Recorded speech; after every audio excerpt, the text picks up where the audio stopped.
My niece got caught in an accident and suffered serious injuries. But instead of staying by her child's side, Nina, my younger sister, ran away with my husband and disappeared.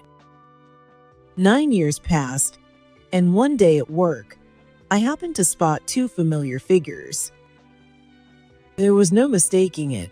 That was Nina and my ex-husband Kent. I had no idea why they were visiting this hospital, but they didn't notice me. I froze, completely caught off guard by the unexpected encounter. Before I could decide what to do, they finally spotted me. Damn it, I thought, but it was too late. With a mocking smirk on their faces, Nina and Kent started walking toward me.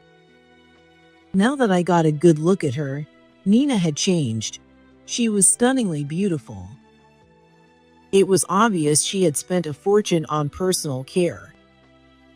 She had always been the type to invest in self-care, but this was excessive.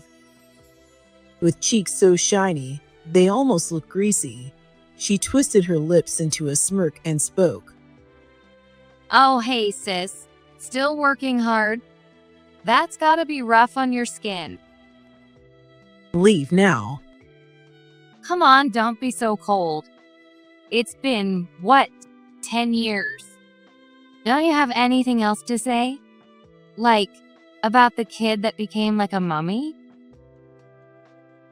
At that moment, I nearly lost it. Kent didn't say a word. He just stood there, staring at the ground. I couldn't read his expression. If Brenda ever found out that this disgusting human being was her birth mother, how would she feel? I desperately wished she wouldn't be here for this, but that wish vanished into thin air. You mean me? From behind me, a small voice spoke in the way a child might sneak up to surprise someone. The sight of her left Nina speechless. Helen, can you take care of this for me? Of course, no problem.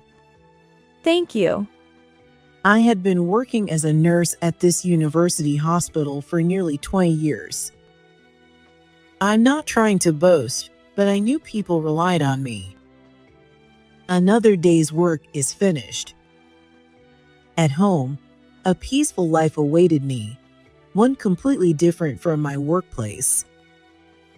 My husband, Kent, was 5 years older than me. We had no children, but we lived a modest and peaceful life together. I'm home. Welcome back. You're late again today. I often got home late. Kent is usually back before me and takes care of dinner. He worked for a large corporate, so it's not like he had tons of free time, but we had a good balance in our roles. I was grateful for that. I made beef stew tonight. I'll warm it up for you now, so just wait a sec. Thanks. We sat at the table and shared small, everyday stories from our day. That was our little slice of happiness. Then, one night, as we were eating dinner as usual, the doorbell suddenly rang. Who could be visiting at this hour? Kent and I exchanged glances. He seemed just as clueless as I was. Kent and I stood up together and checked the intercom monitor, where a woman's figure appeared. Something about her seemed familiar. For a moment, I hesitated, and then I realized who she was. It was my sister, Nina. She had shown up at my house, completely out of nowhere. Nina, what's going on? I got abandoned. Abandoned? What do you mean? I found out I was pregnant, and then Nina wasn't married. I knew she was seeing someone, but I never imagined he would be this selfish. After I found out I was pregnant and my body started changing, he told me he couldn't see me as a woman anymore. Then, he left me. More than selfish, he was heartless. Leaving a pregnant woman just because of that. Unbelievable. So, sis, can you do me a favor? Can I stay here with you? I don't have anywhere else to go and am broke. I had always known that Nina's income was unstable since she was working part-time. And now, on top of that, she had been abandoned. It was no surprise she was struggling. Her request was a bit too much, but she was my only sister. Still, I couldn't just decide this on my own. Just as I was thinking that, before I could even respond, Kent, who had been listening behind me, spoke up. I'm fine with it. I'm worried about her. Kent had a naturally kind heart, maybe too kind. Without hesitation, he agreed to let Nina stay with us. I'm okay with it too. Stay here for a while and take it easy. Thus, our life as a married couple came to a pause, and our life as a family of 3 began. Time passed, and before we knew it, our household of 3 became 4. My niece's name is Brenda. She had just started elementary school this year, a fresh first grader who looked adorable in her little backpack. I'm heading out. Take care. Be careful, okay? Strictly speaking, I wasn't her parent, but since Nina and I were raising her together, I was as good as one. Watching her growing up filled me with both joy and worry, a complex feeling that I assumed must be what parents experience. Thinking that, I couldn't help but smile. Nina, on the other hand, was also doing a great job as a mother. She was quite strict with Brenda, teaching her many things with a firm hand. To balance that out, Kent and I often spoiled her a little, which actually created a surprisingly good dynamic. By the time Brenda left for school, I had finished getting ready for work. Since Nina was staying with us, she handled the housework while Kent and I were away. She had volunteered for it, and honestly, it was a huge help. All right, I'm heading out too. Take care of things, okay? Got it. Have a good day. And so, just like Brenda had cheerfully said, I'm off. Leaving the house earlier, I stepped out as well. That afternoon, as I was going about my usual nursing duties, I noticed that the emergency department was unusually busy. It seemed an urgent patient was being brought in. Wanting to assess the situation, I took a few of my colleagues and headed downstairs. What I saw there shocked me to my core. The patient being rushed in was none other than Brenda, and her injuries were so severe that I could hardly bear to look. Her entire body was covered in blood. Forgetting my role as a nurse, I ran straight to her. Brenda, can you hear me? The sight of me losing my composure seemed to alarm those around me, but that didn't matter right now. She was still breathing, just barely. There was still hope. Get her to the emergency room now. Thankfully, she managed to survive.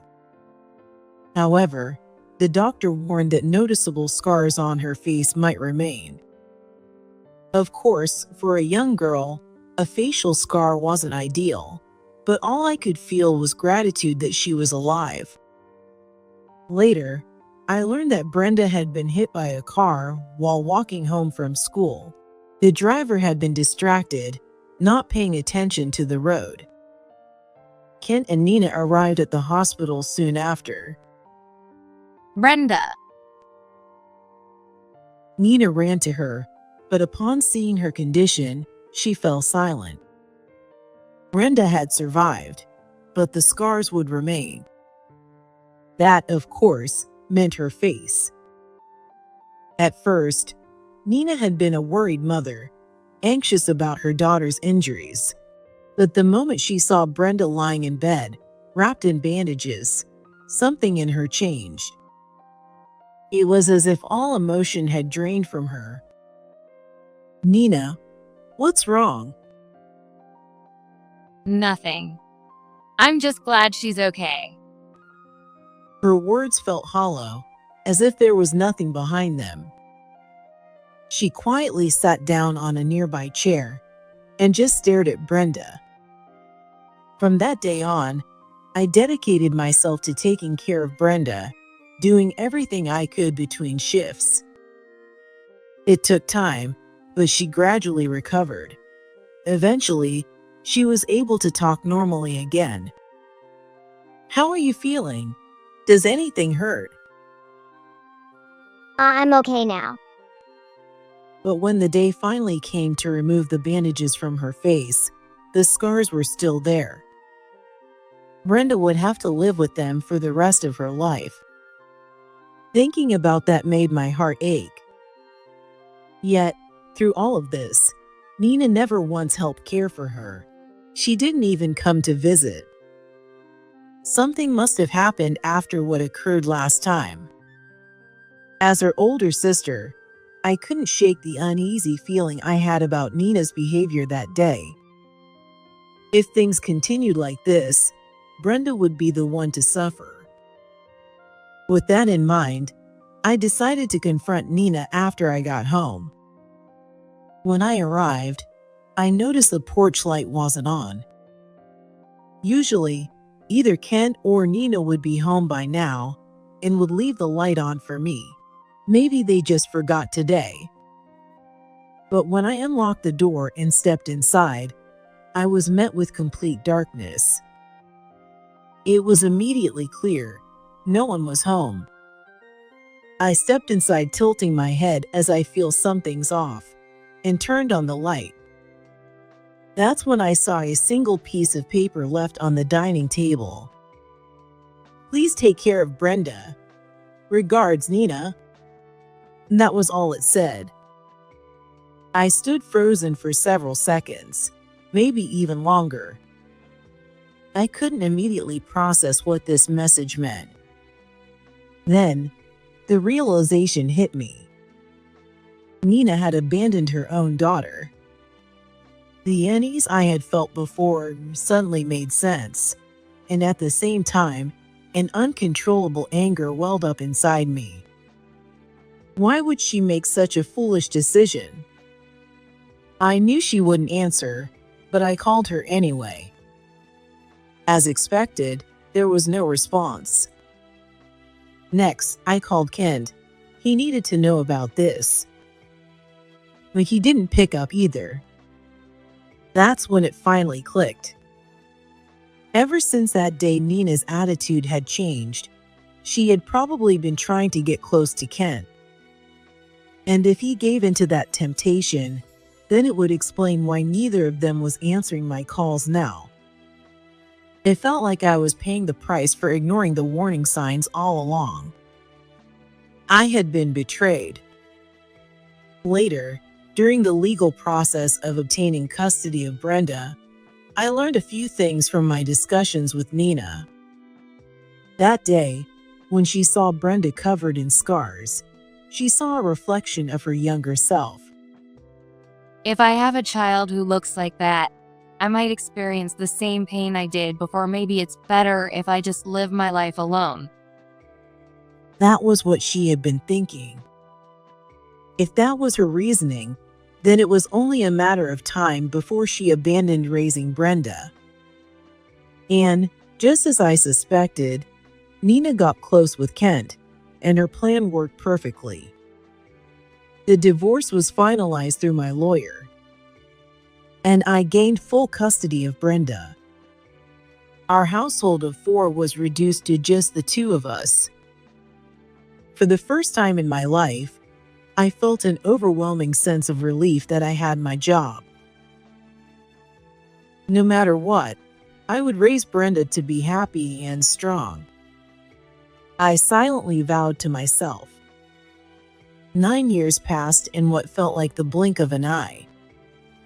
I had been promoted from a regular nurse to head nurse. Brenda had recovered and is now 15 years old, a 9th grader. But even now, faint scars from that accident remained on her face. It was something I could never change, and the helplessness of that fact had frustrated me countless times. The day when I had to tell her the scars would never fully fade, and that day when she also carried a wound in her heart. I had worried about those moments for years. When would be the right time to talk to her about it? Just thinking about it often gave me a headache. But despite my worries, Brenda had grown up to be a cheerful and positive young woman. Hoping to boost her confidence, I once suggested she try doing theater acting. "Hey, Brenda, have you ever thought about acting?" With these scars? No way. At first, she refused, using her scars as an excuse. But over time, whether out of curiosity or simply giving in, she eventually joined the theater club. Once she got into it, she seemed to become captivated by the joy of acting, and to my surprise, she even landed the lead role. That made me happier more than anything. I went to her performances and watched the recordings over and over again. I still haven't forgotten that moment. That memory still stands out as one of the most emotional moments of my life. But now, with high school admissions approaching, Brenda had to leave the theater club. She was now focused on studying, dedicating herself just as passionately as she had to acting. Seeing her put so much effort into something, whether it was theater or studies, gave me a deep sense of relief.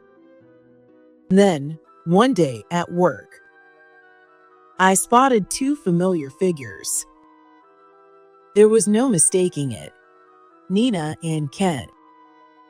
I had no idea why they were at this hospital, but they hadn't noticed me yet. I froze, caught off guard by their unexpected appearance. How could they show their faces here? I couldn't begin to understand what was going through their minds. Morris, who had been Brenda's attending physician 9 years ago, seemed to sense my distress and approached me with concern. Is something wrong, Helen? "No, it's nothing." It doesn't look like nothing. Please talk to me. Feeling the weight of his words and kindness, I gave in and told him that Nina and Kent had shown up. That woman? The mother from back then? Morris rarely showed his emotions, but now his face was tense with anger. He looked like he was ready to storm over there any second. "Please, doctor, don't make a scene. I don't want to stir things up after all this time. Just stay calm." That's easy to say. But this isn't something that should be forgiven so easily. Before I knew it, I had become the one trying to calm him down. But the truth was, I had no desire to see them either. Nothing good would come of facing them now. I'm being childish, aren't I? I should be the one staying composed. I'm sorry. But still, what could they possibly be doing here? I have no idea. They have no reason to come looking for us anymore. Maybe they're just here for a regular hospital visit. As we stood there discussing it, unfortunately, we ended up within Nina and Kent's line of sight. I thought, damn it, but it was already too late. With a mocking smirk on their faces, Nina and Kent started walking toward me. Now that I got a good look at her, Nina had changed. She was stunningly beautiful. It was obvious she had spent a fortune on personal care. She had always been the type to invest in self-care, but this was excessive. Her face gleamed unnaturally, and as she twisted her lips into a smirk, she spoke. Oh, hey, sis. Still working so hard? That's gotta be terrible for your skin. What are you doing here? What do you mean? This is a hospital. We're here to see a doctor. Kent got food poisoning. Not only had she changed her looks, but her personality had gotten even worse. How does someone become this twisted? If he's better now, then leave. Come on, don't be so cold. It's been, 10 years? Don't we have anything else to talk about? Like, about the kid that became a mummy? At that moment, I was on the verge of losing my temper. Kent didn't scold her, nor did he try to stop her. He just stood there, staring at the ground, unreadable. Even Morris was at a loss for words. If Brenda ever found out that this disgusting human being was her birth mother, how would she feel?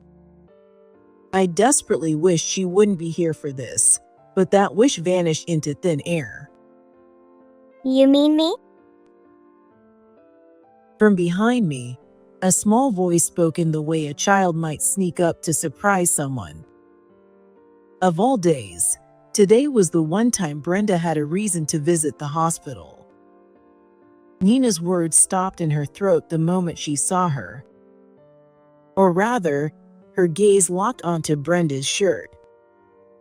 She was wearing a t-shirt with the logo of a well-known theater club.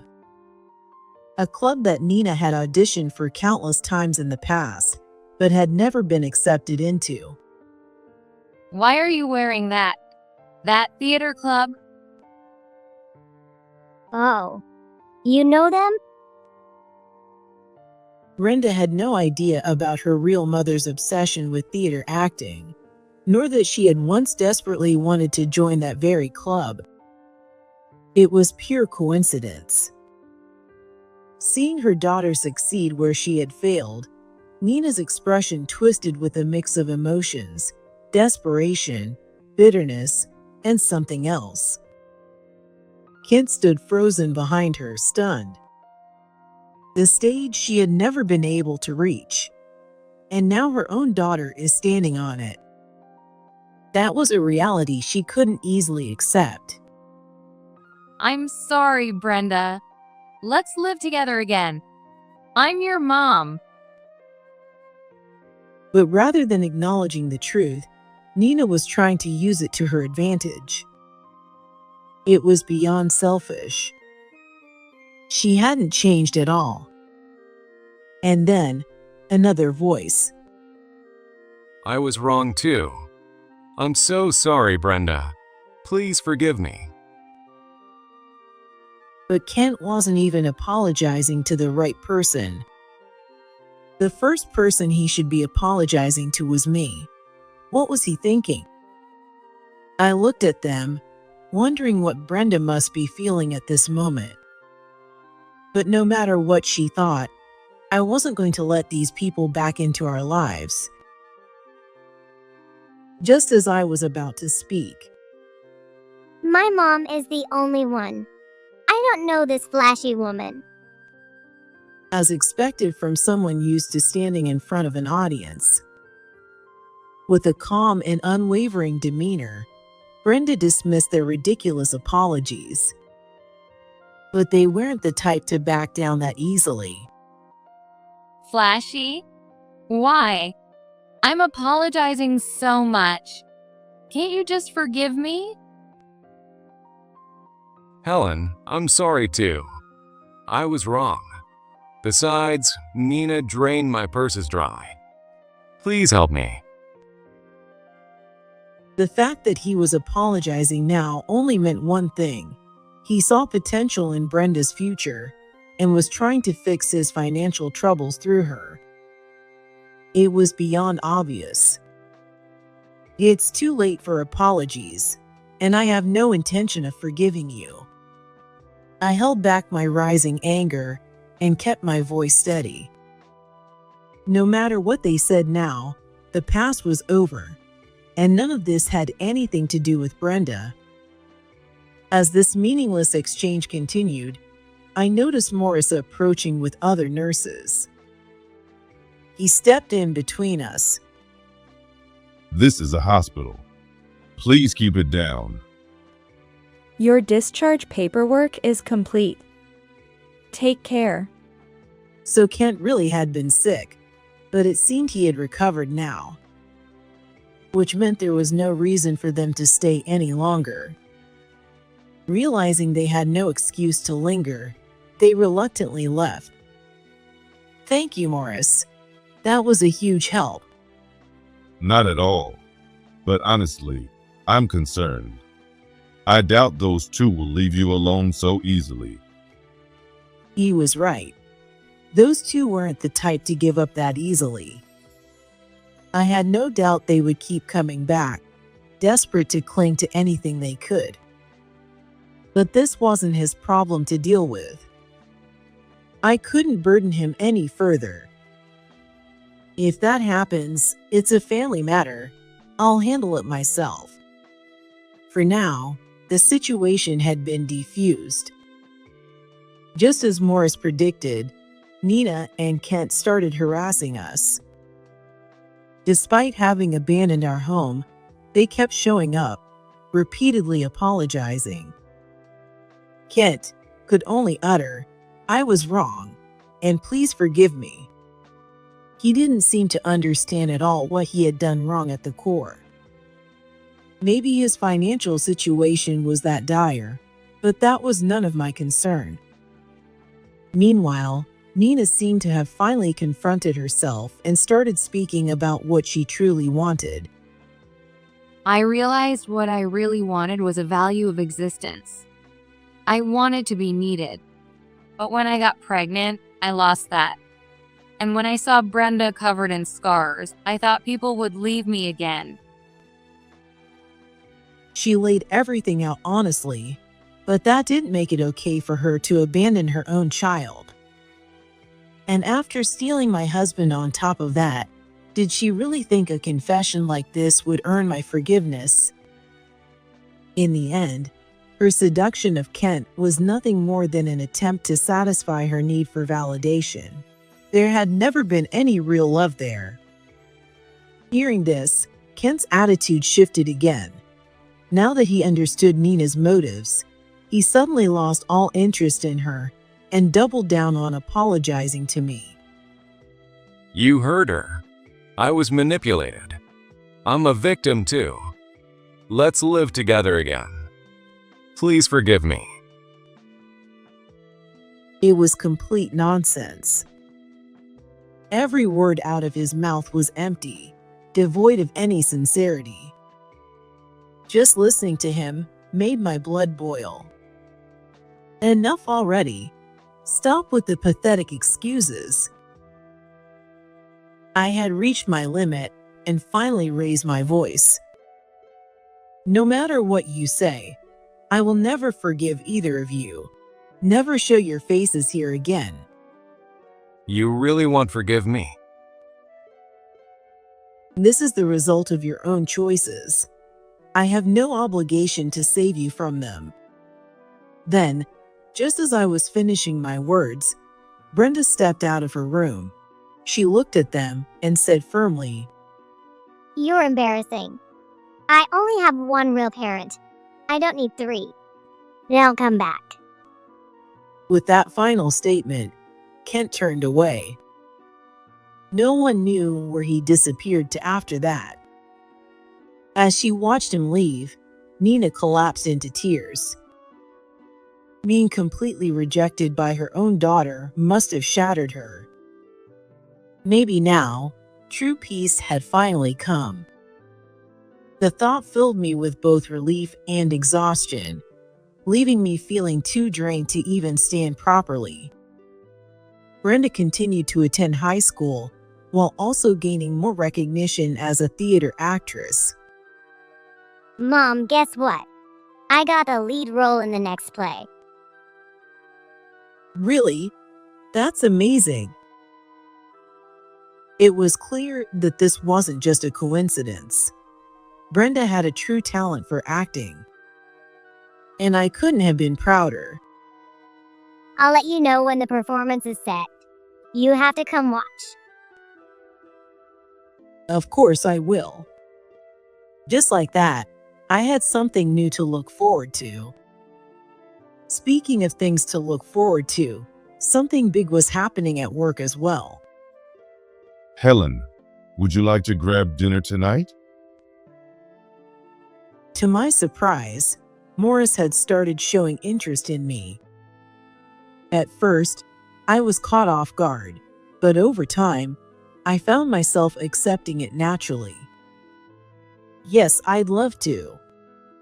Spending time with Morris was peaceful, delightful, and above all, comforting. Since we saw each other at work every day, most things between us just worked smoothly without much effort. I even started thinking, I hope this lasts forever. I'll be honest. Helen, I have feelings for you.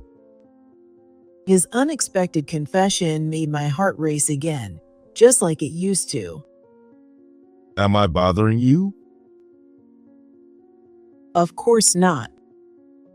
I have been feeling the same way all along. Not at all. In fact, I was thinking about saying the same thing myself. Really? That's a relief. I was worried that after everything, this would be too much. This and that are separate things.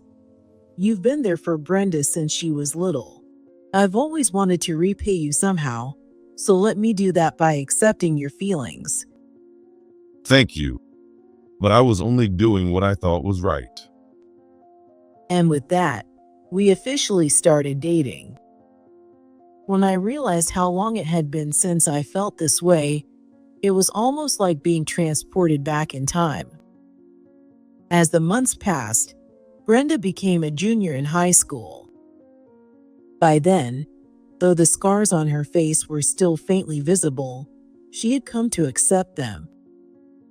Alongside her growing success in theater, she had also started volunteering.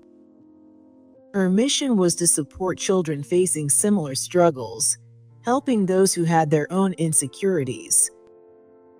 When she first told me about it, I couldn't help but admire her.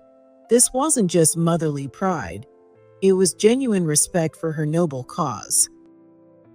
Luckily, both Morris and I had experience in fields that could be useful. If there's anything I can do to help, just say the word. I know Morris will support you too. Thank you. I'll do my best. So, I promised to support her in any way I could. Hosting relevant events and organizing workshops for adults keeps me incredibly busy. But now, somehow, I find it enjoyable. Unlike my younger years, when being too busy would wear me down, now, I found joy in it, especially since it meant spending time with my daughter. By this time, our weekends often included Morris as well, as we moved toward remarriage. He had grown fond of Brenda, and even on days when I was working, he would go watch her performances. I feel truly happy now. After all the hardship, I finally found peace, and every night, I pray that this lasts forever.